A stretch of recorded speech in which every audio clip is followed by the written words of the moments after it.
Did you know that jazz music originated in the African American communities of New Orleans in the late 19th and early 20th centuries? We'll discuss this and other interesting facts about music, culture, and community with historian and author Dr. Guthrie Ramsey on this episode of The Curious Professor.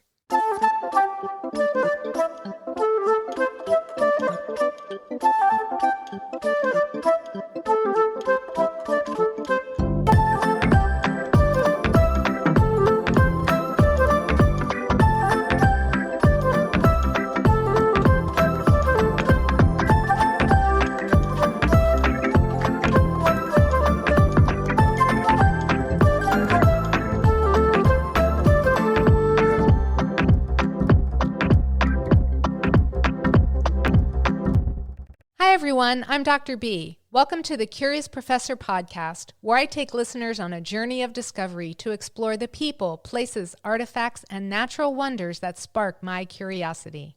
On this episode of the Curious Professor podcast, we'll explore the world of music with writer, pianist, composer, and professor emeritus Dr. Guthrie Ramsey. But first, a trivia question. What is bebop? I'll have the answer for you at the end of this episode. I'm thrilled to have Dr. Guthrie Ramsey on the show today.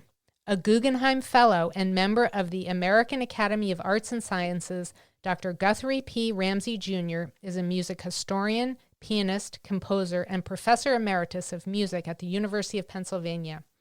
A widely published writer, he's the author, co-author, or editor of 4 music history books and many essays and articles. His works include Race Music, Black Cultures from Bebop to Hip Hop, and The Amazing Bud Powell, Black Genius, Jazz History, and the Challenge of Bebop. He is the founding editor of the blog musicology.com.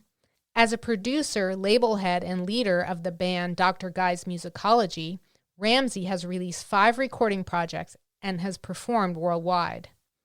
He has written for and consulted with museums and galleries, and he has lectured on music nationally and internationally. When I learned about Guthrie's vast music background, my curiosity was immediately piqued and I wanted to learn more. I hope this interview with Guthrie will spark your curiosity too. Welcome to the show, Guthrie. It's great to have you here. Oh, it's so wonderful to be here. Thank you. You have such an accomplished background as a music historian, professor, author, and musician. It's difficult for me to know where to start, but I would like to ask you, what do you think is the most interesting thing about you? I think the most interesting thing about me is how curious I am about all things. And I believe I have if I said I had one gift, it would be the ability to pursue my curiosities. I love that. And you certainly have pursued them in many directions throughout your wonderful career, or multiple careers, I should say. I often do think about what I have done as existing in different lanes. And a big part of the work of doing these things is how to think about consolidating for others, what it is that you do. Because when you're in a lot of different lanes, people tend to get a little confused. They want you to do one thing. But what I found is as I pursued my curiosities, not only have I had to learn about different things, but I also had to teach others how to make myself legible to them. How do you normally describe yourself and the experiences that you've had to date? I always like to lead off that I'm a musician. And that's where it all began for me, because I think that's fundamentally who I am and fundamentally who I was put on earth to be. And everything else has been kind of additive, or in some ways allowing me to pursue this musical practice that has just fascinated me for my entire life. And it looked like when I was doing some research to get ready for this podcast that you had attended a performing arts high school. Is that true? Oh, no, it was a regular, township high school. It's just back in the day during the 70s, where a music education and art education was just part of what you did on a daily basis. And so it was free and open to all. And if you wanted to pursue things a little more deeply, the educators that I was around then made it possible for me to, go deeper, and some of my colleagues to go deeper into, different aspects of musical training. And I think it's such a problem that seems to be lost in most cases these days. Yeah, I tend to agree with that. So, who were some of your early inspirations as a budding musician? I always have to name the musicians that I had access to. Often, when you ask people who are your favorite musicians or who have been your most influential musicians, they'll name people who are mass mediated or who have gotten a lot of attention for what it is that they do and known by many. But I have to say the musicians who have had the strongest impact on me have been, I remember at 12 years old taking music theory lessons. I don't even remember this musician's name, but he taught a 12-year-old, a curious 12-year-old, about music theory as it related to jazz harmonies. And I just thought it was as most nerds, I thought it was the most fantastic thing I had ever run into. I had teachers in high school who took special interest and understood that I didn't always have the means to pay for, the extra things that came along with, my curiosities. And they would pay for lessons for me because they saw the interest.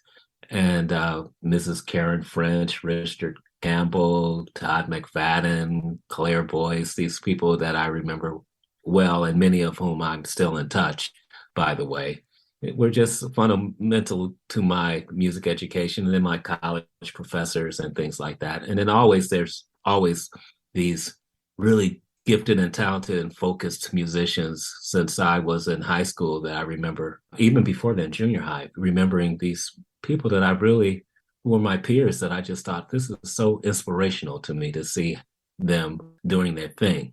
And now I understand that you are giving back to the community by directing a choir that your granddaughter is in? Well, this was pre-pandemic, I have to say. It was going strong, and then we're still reorganizing our, live musical experiences with youth. Yeah, but that was certainly one of the things that I did is to be over I started out with adults helping me out when I was, a little tyke, and I've done the same with my children, and now I'm starting over with my grandchildren. I have a cellist and a violinist among them, and working on the rest of them. And you often perform with your daughter, Bridget, and your son, Robert. Is that true?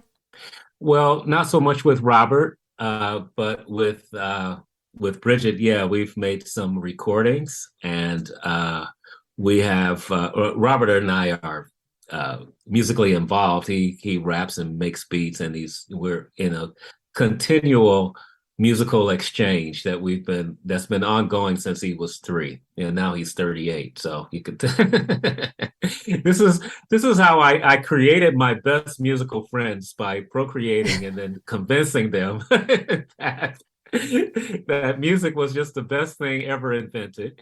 And and I have a built-in, and it's really gone down to my grandchildren too, that I can always get someone to attend a concert with me. I can always get someone to have a musical conversation with me. But the one who's taken it the furthest is my daughter Bridget, who has she trained as a coloratura soprano, and we have recorded several projects, and I'm about to release another record, and she is a singing background on that. She's a young mother with very young children, age 2 and 8 months, and that somehow has cut into her musical I activities. can't imagine why. Right. Somehow she's just slowed down a little bit. You've stated more and more what this moment is for me is legacy, recovering the American Black histories that have not been told. Can you tell us a little more about that? Sure. Often we pay close attention to the music that is the most mass mediated and the most readily available to us. And that is true of all musics. And I think it's particularly true of African American music. What I have tried to do in my many years of being a professor about these things and being a musician myself, and also being a music historian, is to tell stories of African American musicians that you may not readily run into. For instance, in the 19th century, there were many Black musicians who were heavily involved in musical theater and pioneers in that arena, or they were music journalists, and the list goes on. And some of those people have been lost to history, and I'm just one of the historians out here try to dig up those stories and tell them in a compelling way. What was particularly helpful for me as a professor, that is with students who show up to my classes, is to try to get the students to understand that what they are actively engaged in the present has a historical narrative, that it didn't just pop up into their playlist, that there are histories that you are listening to, there are legacies that you're listening to, and that knowing about these things don't make that music that you're listening to less enjoyable, that it actually enhances your musical experience by understanding these histories. And so let's talk a little bit about the book that you edited and wrote the foreword for. It's called The Heart of a Woman, The Life and Music of Florence B. Price. It's a first ever biography of a pioneering African American composer. What did you find most fascinating about her and her work? Well, that book was written by my dearly departed friend, the great musicologist Ray Linda Brown, who discovered Florence Price's one of her symphonies while she was doing another research project at the Beinecke Library at Yale University. And she had never heard of this woman, Florence Price. And it turned out that she was a very, very big deal in the late 1920s, early 1930s, when she was the first Black woman composer to have a major work programmed by a major United States orchestra. And okay, so there's the story right there that would compel anyone. And what I did is, after Raylinda passed away, she had this book, and I was in touch with her sister, and we just made sure that the book was prepared for an audience. And I wrote a foreword to kind of think about where the book itself, Ray Linda Brown's career, as well as Florence Price's illustrious, body of work, fits into the larger American story. And I'm happy to say that there's a Florence Price resurgence right now. That a woman who passed away in 1952 or 53, I think, is now heard all the time in the major orchestra houses throughout the world, really. You've stated that music can express sentiments for us when words fail. Can you elaborate on that a little bit? Sure. One of the things that's really powerful about music is that it's as an abstract language, and I'm thinking now of instrumental music, let's say, that it is able to convey there's so many meanings to us. And it achieves this through the repetition. So if you're a child and you're watching cartoons, and every time something scary, negative, or suspenseful happens, and the music plays a diminished chord, you begin to associate that sound organization with a set of emotions or a set of narrative experiences that have been generally repeated and repeated and repeated, so that your reaction to that sound organization becomes automatic. It becomes something that you're not even, it's unconscious. So if you have a powerful medium like that can convey and absorb meanings that it may have not necessarily been planned in the beginning about that, but through repetition, it becomes so. That becomes a metaphor for how we experience music writ large. that we are always, when we engage a musical object, we are always engaging it with all of the social and cultural experiences that we've had. And we're meeting it up with and enjoying it into this cultural transaction. So that even no matter if the composer or the musician has this set of meanings in mind, when it joins another human being with their own set of assumptions, you get a big explosion of meanings, and it really is quite addicting to have that experience.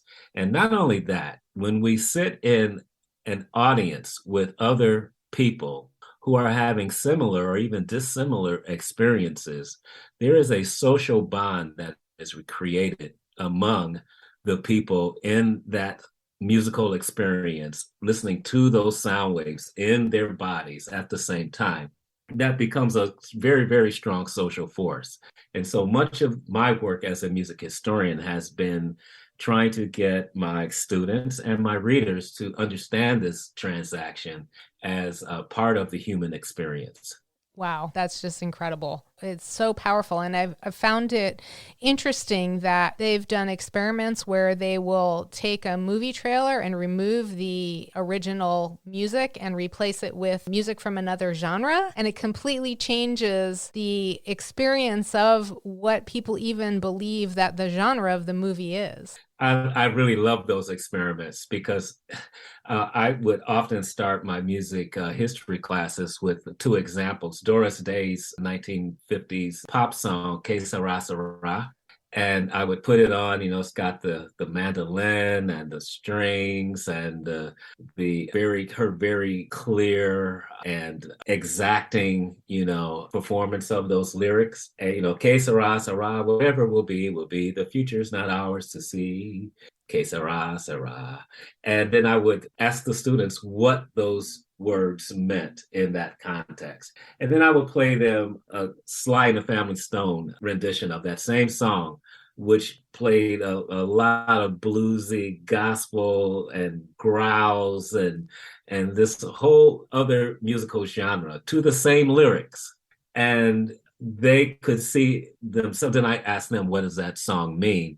They would come up with a totally different set of meanings of what this song means, even though the lyrics were exactly the same. So what I tried to show them in that experiment is that beyond the truth claim of the lyric, when you add in different musical codes, it becomes part of the construction of meaning for audience members.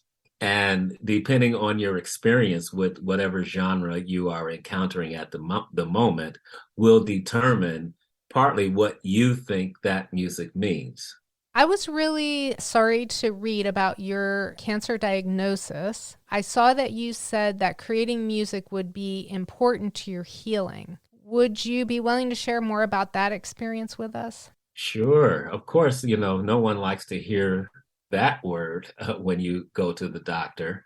And it was, it came out of the blue. There was nothing else going on. And then you get the numbers, and then you get the call. And then all of a sudden, you're in a fight. And what you do with that impulse, I think, is kind of individualistic.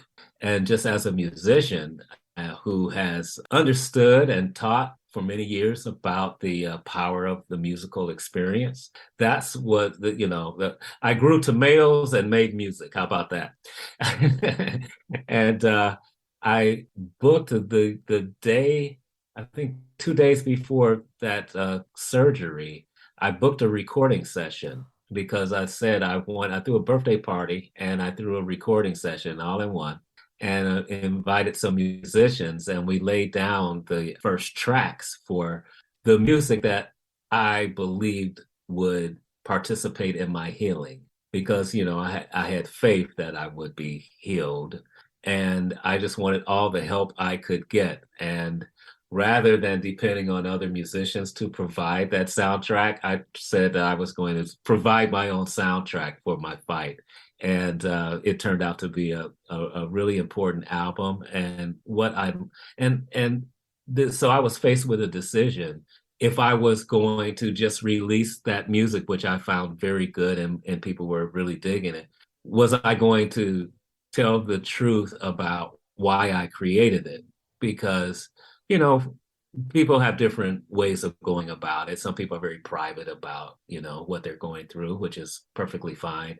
But I thought it would be important to share honestly with people why I had created that album, because I wanted to give others hope and others a pathway to, find their own way to deal with, that particular hardship. And I was very happy I did, because the reaction to the music was, I believe, enhanced by the honesty that I attached to it. I could have just let it go and say, oh, aren't these chords beautiful? And isn't this singing wonderful? And just leave it at that. Aren't I great? But I decided to go another way with it. And I'm happy I did. And so you're in recovery now? Oh, I am cancer free. That's fantastic. Wonderful. Yes. Congratulations. Yeah, go me. That's fabulous. So it worked. Your healing music worked. Yeah, I just it's just really fantastic. It's to that the idea of physical sickness and malady is something that is common throughout the human experience, just as common, in fact, as the musical experience. And I just somehow thought that the two are joined. One of the things I would say to students who were taking my class is that music can't cure cancer, but it's one of the reasons we want to live. That's beautiful. You've stated when people's nerves are frayed and people feel hopeless and people need reasons to fight for freedom, they listen to music and they look at your videos and get strength and inspiration. Tell us more about that. Well, I come from a tradition of people who listen to music for deep inspiration. I was born and raised for the most part in a segregated environment. I was raised by a generation of people who were the civil rights, of fighters, the people who were marching, the people who were in their 30s at the height of their adulthood. And I remember that they were so specific about how they educated us. They wanted us to be fluid and competent in our ideas about, the Black struggle. They wanted us to understand our culture, and they wanted us to do everything else that everybody else was doing, math, reading, all of that other stuff. So they somehow coupled all of that. There were pianos in the classroom, and people would teach you, spirituals and even blues songs and things like that at the same time that they were teaching you geometry and math and those things. So those things were always kind of mixed in together. And I have always found power in that, in those connections. And I wanted to kind of duplicate that in every situation, whether it's playing live for people or doing a guest lecture. I never wanted to defang the music of that element of power, the thing that gave people hope, thing that gave people the fight. And what I've learned is rather than divide people brought their own struggles to the table when I would frame things that way. And so they may not have even been African American. They may not have been my generation. They may not have been my gender, and so on and so forth. But they began to see themselves in the very particular way that I would do things. So it didn't shut down the conversation. It actually opened it up to the universalisms that everybody is so keen to talk about. So I don't think we get to the universal through universal. I think we get to universal through all of our particulars, if that makes sense. Oh, absolutely. That's one thing that I always talk with my students about, in particular with writing, that the more specific you can be, the more you will be able to touch people with your writing. Absolutely. So is there anything else that you'd like to tell us about you or your work? Well, I have a new book out called Who Hears Here on Black Music's Past and Present. And it is a collection of 25 years or so of my writing. The first essay, I think, in the book was written in 1996 when I was a young professor climbing the ladder, and being so diligent. And I think the last essay was written in 2019, and it covers a lot of territory from the 19th century to the present. Lots of topics and stories about Black musicians working and living and struggling and triumphing. You get to encounter all of the different genres of gospel, jazz, blues, classical, hip hop, film music, and it goes on. And you can always reach out to me and follow me on my Instagram page, Ramsey Music, and Facebook at Guthrie Ramsey, and Twitter at Dr. Guy Musicology. And I'm always posting things about music and art and my experiences as I go around the planet and chase the muse, if you will. And I guess you'll even encounter a grandchild or two in there. You know how it is. That's awesome. So I will have a link to your website in the show notes and a link to your latest book. Is it available on Amazon? It's available on Amazon, at the University of California Press website, and wherever fine books are sold. Thank you so much for taking time to be on the show today, Guthrie. It was wonderful to have you as a guest on the Curious Professor podcast. Certainly my pleasure. And now for the answer to this episode's trivia question. What is bebop? Bebop is a style of jazz that originated in the 1940s in the United States. It is characterized by complex harmony and rhythms and is associated with musicians such as Charlie Parker, Thelonious Monk, and Dizzy Gillespie. We'll end the show with something punny. What happened when a bus carrying a jazz band broke down on the highway? They created a massive jam.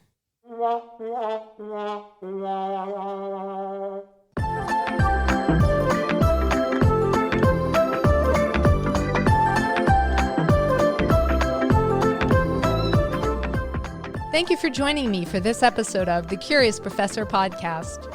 If there's a person, place, artifact, or natural wonder that has sparked your curiosity and you'd like for me to feature it on the show, please let me know.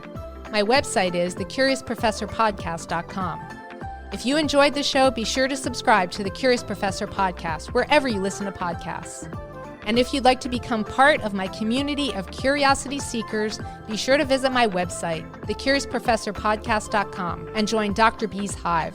Until next time, always be learning and be curious with Dr. B.